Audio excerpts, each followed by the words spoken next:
নোয়াখালীতে অভিযানে আওয়ামী লীগ নেতা আলাউদ্দিন আজাদ সহ 7 জনকে গ্রেপ্তার করা হয়েছে। এ বিষয়ে আরো জানাতে নোয়াখালী থেকে যোগ দিয়েছেন সহকর্মী আবু নাসের। আবু নাসের, 7 জনকে গ্রেপ্তারের কথা ইতিমধ্যে আমরা শুনেছি। এই অভিযানটির বিষয়ে আর কি তথ্য আছে আপনার কাছে? এ বিষয়ে কথা হয়েছে আমার সাথে হাতিয়া থানা ভারপ্রাপ্ত কর্মকর্তার সাথে। তিনি জানিয়েছেন যে মূলত অভিযানটি গতকাল রাত 10টার পর থেকে চালানো হয় আজ ভোর পর্যন্ত, এবং এই অভিযানে নৌবাহিনী, কোস্টগার্ড, নৌ পুলিশ এবং থানা পুলিশ যৌথভাবে অর্থাৎ সমন্বিতভাবে তারা অংশগ্রহণ করে, এবং এই যৌথ অভিযানের মধ্য দিয়ে যাদেরকে গ্রেপ্তার করা হয়েছে তাদের মধ্যে একজন আলাউদ্দিন আজাদ। তিনি হাতিয়ার চরেশ্বর ইউনিয়ন পরিষদের সাবেক চেয়ারম্যান এবং চরেশ্বর ইউনিয়ন আওয়ামী লীগের সভাপতি।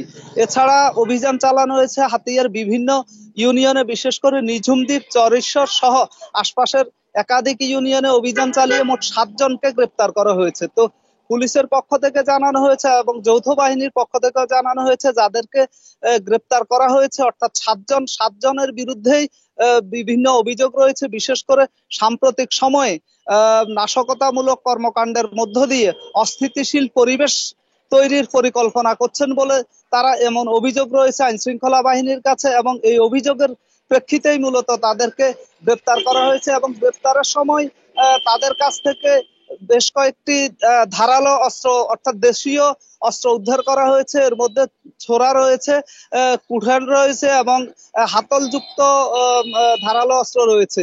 তো আইন শৃঙ্খলা বাহিনী জানিয়েছে যে এই অভিযান অব্যাহত থাকবে। হাতিয়ার আনাচে কানাচে বিভিন্ন জায়গাতে যেসব সন্ত্রাসীরা এবং যারা নাশকতা করতে পারেন, অস্থিতিশীল পরিবেশ তৈরি করতে পারেন, তাদেরকে আইনের আওতায় আনা হবে, যেন কেউ কোনো রকম চক্রান্ত ষড়যন্ত্র করে চলমান পরিস্থিতিকে অশান্ত করতে না পারে। এই লক্ষ্যে যৌথ বাহিনীর অভিযান চলছে। আমরা জানি নোয়াখালী দ্বীপ উপজেলা হাতিয়া, ফলে সেখানে অভিযানে মূলত নৌবাহিনী এবং কোস্টগার্ড, নৌ পুলিশে বেশি সম্পৃক্ত থাকেন, এবং দুর্গম এলাকাগুলোতে অস্ত্রধারী সন্ত্রাসীরা এখনো অবস্থান করছেন বলে আইন শৃঙ্খলা বাহিনী ধারণা করছে, এবং তাদেরকে আইনের আওতায় আনার লক্ষ্যে এই অভিযান অব্যাহত থাকবে বলে আইন শৃঙ্খলা বাহিনী থেকে জানানো হয়েছে।